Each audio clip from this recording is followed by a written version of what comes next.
മൂന്നാം മോദി സർക്കാരിന്റെ രണ്ടാമത്തെ ബജറ്റ് ഇന്ന് അവതരിപ്പിക്കും. ഭാരതത്തെ മൂന്നാം സാമ്പത്തിക ശക്തിയാക്കാൻ ഉതകുന്ന പ്രഖ്യാപനങ്ങൾക്കൊപ്പം യുവതലമുറകൾക്ക് തൊഴിൽ ലഭ്യമാക്കാൻ ഇടയാക്കുന്ന നിരവധി പദ്ധതികളും ബജറ്റിൽ ഇടം പിടിക്കും.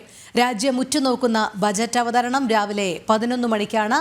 ധനമന്ത്രി ഡോക്ടർ നിർമ്മല സീതാരാമൻ തന്റെ തുടർച്ചയായ 8ാം ബജറ്റാണ് അവതരിപ്പിക്കുക. കൂടുതൽ വിവരങ്ങളുമായി എസ് നന്ദഗോപൻ ചേരുന്നു. നന്ദൻ, രാജ്യം ഉറ്റുനോക്കുന്ന ബജറ്റ് അവതരണം ഇന്ന് നടക്കുമ്പോൾ എന്തൊക്കെ പദ്ധതികൾ ബജറ്റിൽ ഇടം പിടിക്കും, എന്തൊക്കെ പ്രതീക്ഷകളാണ് ഇടം പിടിക്കുക എന്നുള്ളതിലാണ് നമുക്ക് നോക്കിക്കാണേണ്ടത്.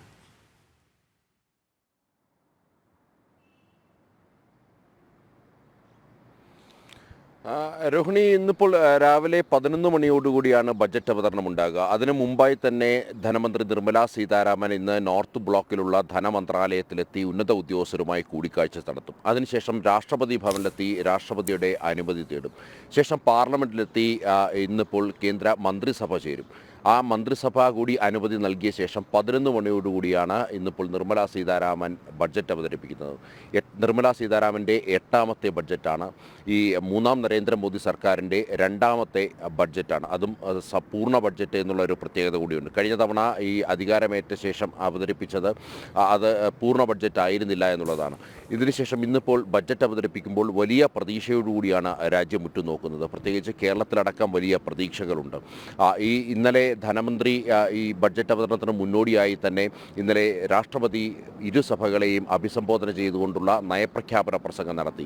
ആ നയപ്രഖ്യാപന പ്രസംഗത്തിൽ യുവാക്കൾക്ക് വിദ്യാഭ്യാസം, തൊഴിൽ ഒക്കെ നൽകുന്ന രീതിയിൽ ഭാരതം മികച്ച രീതിയിൽ തന്നെ മുന്നോട്ട് പോവുകയാണ് എന്നുള്ളതാണ് ചൂണ്ടിക്കാട്ടിയത്.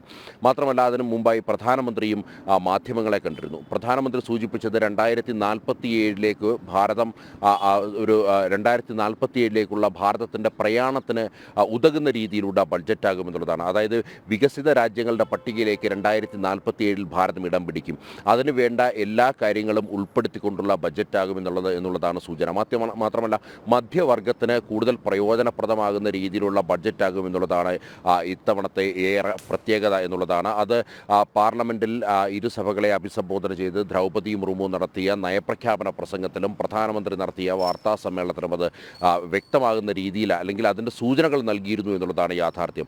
ഏതായാലും കൂടുതൽ യുവാക്കൾക്ക് തൊഴിലവസരങ്ങൾ, യുവാക്കളുടെ വിദ്യാഭ്യാസം, ഈ കാര്യങ്ങളിലൊക്കെ തന്നെ കൂടുതൽ ശ്രദ്ധ കേന്ദ്രീകരിക്കുന്ന രീതിയിലുള്ള പദ്ധതികൾ ഈ ബഡ്ജറ്റിൽ ഉണ്ടാകുമെന്നുള്ളതാണ്. മാത്രമല്ല, കൂടുതൽ ജനപ്രിയ പദ്ധതികൾക്ക് പുറമെ അല്ലെങ്കിൽ ജനപ്രിയ പദ്ധതികൾ കൂടുതലായി ഉണ്ടാകില്ല എന്നുള്ളത് തന്നെയാണ് ഇതുമായി ബന്ധപ്പെട്ട വിദഗ്ധരും മറ്റും ചൂണ്ടിക്കാണിക്കുന്നത്. അതേസമയം തന്നെ ദീർഘവീക്ഷണത്തോടു കൂടിയുള്ള ദീർഘകാല പദ്ധതികൾക്കാകും ഇത്തവണത്തെ ബഡ്ജറ്റിൽ കൂടുതൽ ഇടം ഉണ്ടാകുക എന്നുള്ളതാണ് പ്രധാനമായും ഈ വിദഗ്ധരും മറ്റും ചൂണ്ടിക്കാട്ടുന്നത്. ഇതിനു പുറമെ കൂടുതൽ മധ്യവർഗത്തിന് പ്രയോജനപ്രദമാകുന്ന രീതിയിൽ ആദായ നികുതി സ്ലാബിൽ വലിയ മാറ്റങ്ങൾ ഉണ്ടാകാനുള്ള സാധ്യത. കഴിഞ്ഞ തവണയും ആദായ നികുതി സ്ലാബിലൊന്നും കാര്യമായ മാറ്റങ്ങൾ ഉണ്ടായില്ല. എന്നാൽ ഇത്തവണത്തെ ബഡ്ജറ്റിൽ ആദായ നികുതി സ്ലാബിൽ കൂടുതൽ മാറ്റങ്ങൾ ഉണ്ടായി മധ്യവർഗത്തിന് കൂടുതൽ പ്രോത്സാഹനം നൽകുന്ന രീതിയിലുള്ള ഒരു ബഡ്ജറ്റാകുമെന്നുള്ളതാണ് പ്രധാനമായും വിദഗ്ധരും മറ്റും ചൂണ്ടിക്കാട്ടുന്നത്. അതായത് ഇപ്പോൾ നിലവിൽ 3 ലക്ഷം രൂപ വരെ ടാക്സ് ഇല്ല എന്നുള്ളതാണ്. അത് 5 ലക്ഷത്തിലേക്ക് ഉയർത്തുമെന്നുള്ള പ്രതീക്ഷകളാണ്. സ്വാഭാവികമായും സ്ലാബിൽ മുഴുവൻ അത്തരത്തിലുള്ള മാറ്റങ്ങൾ ഉണ്ടാകുമെന്നുള്ളതാണ്. മാത്രമല്ല, മുതിർന്ന പൗരന്മാർക്ക് ഏതെല്ലാം കേന്ദ്ര പദ്ധതികൾ, ക്ഷേമ പദ്ധതികൾ, ഇനി ആയുഷ്മാൻ ഭാരതിന് പുറമെ ഏതെങ്കിലും തരത്തിലുള്ള ക്ഷേമ പദ്ധതികൾ ഉണ്ടാകുമോ, അല്ലെങ്കിൽ ആയുഷ്മാൻ ഭാരതിൻ്റെ കൂടുതൽ ഏതെങ്കിലും ഇതുമായി ബന്ധപ്പെട്ട തുടർ പദ്ധതികൾ ഉണ്ടാകുമോ, അല്ലെങ്കിൽ അതിൻ്റെ വികസനം എത്രമാത്രമാണ് എന്നുള്ളത്, അക്കാര്യങ്ങളൊക്കെ തന്നെ ഇന്നത്തെ ബഡ്ജറ്റിൽ വ്യക്തമാകുമെന്നുള്ളതാണ്. നിലവിൽ ആഗോളതലത്തിൽ വലിയ രീതിയിലുള്ള പണപ്പെരുപ്പം അനുഭവപ്പെടുന്ന ഒരു സാഹചര്യമുണ്ട്. മാത്രമല്ല, ഉക്രൈൻ റഷ്യ യുദ്ധം, അമേരിക്കയുടെ വ്യാപാര നയം, ഇതെല്ലാം ആഗോളതലത്തിൽ മറ്റ് രാജ്യങ്ങളെ അടക്കം ഭാരതത്തെയും കാര്യമായി ബാധിച്ചിട്ടുണ്ട് എന്നുള്ളതാണ്.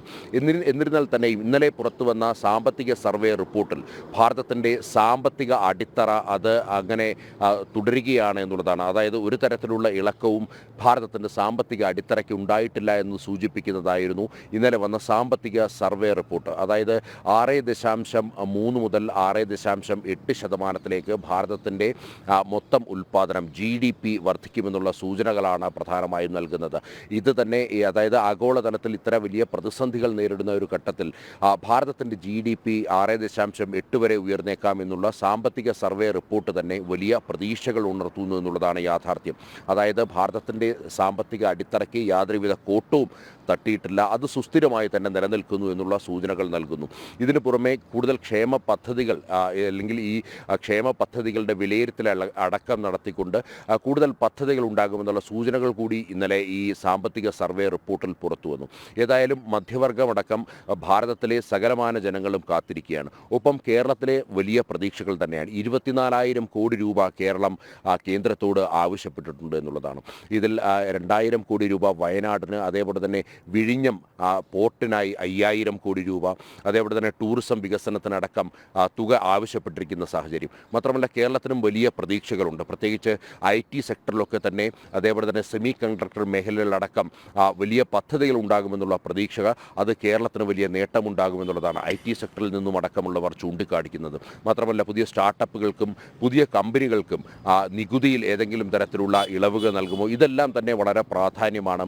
മാത്രമല്ല യുവാക്കൾക്കടക്കം കൂടുതൽ തൊഴിൽ ലഭിക്കുന്നതിന് ഇതെല്ലാം അതിൻ്റെ അടിസ്ഥാന ഘടകങ്ങളാണ് എന്നുള്ളതാണ് യാഥാർത്ഥ്യം. ഏതായാലും ഇത്തരം കൂടുതൽ കേരളത്തിനടക്കം വലിയ പ്രതീക്ഷകൾ പുലർത്തുന്നു എന്നുള്ളതാണ്. മാത്രമല്ല എയിംസ് അടക്കമുള്ള പദ്ധതികൾ കാലാകാലങ്ങളായി കേരളം ഉറ്റുനോക്കുന്ന പദ്ധതി, അല്ലെങ്കിൽ കേരളത്തിലേക്ക് എത്തുമെന്നുള്ള കരുതുന്ന എയിംസ് ആശുപത്രി അടക്കം കേരളത്തിന് ലഭ്യമാകുമോ എന്ന് അറിയേണ്ടിയിരിക്കുന്നു.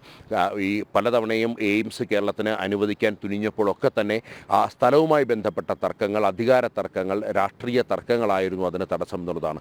ഇത്തവണത്തെ ബഡ്ജറ്റിൽ കേരളത്തിന് ഏതെങ്കിലും തരത്തിൽ എയിംസ് അനുവദിക്കുമോ എന്നുള്ളത് ഇനി നോക്കിക്കാണേണ്ടിയിരിക്കുന്നു. മാത്രമല്ല കേരളത്തിന് ഉതകുന്ന രീതിയിൽ മറ്റ് വ്യാവസായിക പദ്ധതികൾക്കും, അതായത് വ്യാവസായിക മേഖല കൊറോണയേക്കാൾ മുമ്പ് ഉള്ളതുപോലെ തന്നെ അതിനേക്കാൾ മികച്ച രീതിയിൽ തന്നെ വ്യാവസായിക മേഖല മുന്നോട്ട് പോകുന്നു എന്നുള്ളതാണ് ഇന്നലെ പുറത്തിറങ്ങിയ സാമ്പത്തിക സർവേ റിപ്പോർട്ടിൽ ചൂണ്ടിക്കാണിക്കുന്നത്. സ്വാഭാവികമായും വ്യാവസായിക മേഖലയ്ക്ക്, പ്രത്യേകിച്ച് ചെറുകിട വ്യാവസായികം, അതേപോലെ തന്നെ മൈക്രോ മാക്രോ ഇൻഡസ്ട്രീസ്, ഇങ്ങനെയുള്ള സംരംഭങ്ങൾക്ക് കൂടുതൽ പ്രയോജനപ്രദമാകുന്ന രീതിയിൽ നികുതി സമ്പ്രദായം, അതേപോലെ തന്നെ വായ്പ അടക്കമുള്ള കാര്യങ്ങളിൽ ഏതെങ്കിലും തരത്തിലുള്ള ഇളവുകൾ, ഇത്തരം പുതിയ പദ്ധതികൾ നടപ്പിലാക്കുമ്പോൾ ഏതെങ്കിലും തരത്തിൽ മറ്റ് ഇളവുകൾ തുടങ്ങിയ കാര്യങ്ങളൊക്കെ തന്നെ അറിയേണ്ടിയിരിക്കുന്നു. ഇതെല്ലാം കേരളത്തിന്, മറ്റ് സംസ്ഥാനങ്ങൾക്ക് പ്രയോജനപ്രദമാകും പോലെ തന്നെ കേരളത്തിനും പ്രയോജനപ്രദമാകേണ്ടതാണ്. സ്വാഭാവികമായും ഇതെല്ലാം 11 മണിക്ക് നിർമ്മലാ സീതാരാമൻ അവതരിപ്പിക്കുന്ന ബഡ്ജറ്റിൽ ഇക്കാര്യങ്ങളൊക്കെ തന്നെ പൂർണ്ണമായും ഉണ്ടാകുമെന്നുള്ളതാണ് യാഥാർത്ഥ്യം. ഏതായാലും ഏവരും ഉറ്റുനോക്കുകയാണ്. 11 മണിക്കാണ് നിർമ്മലാ സീതാരാമൻ്റെ 8ാമത് ബഡ്ജറ്റും 3ാം നരേന്ദ്രമോദി സർക്കാരിൻ്റെ 2ാമത് ബഡ്ജറ്റും അവതരിപ്പിക്കുന്നത്. അതെ.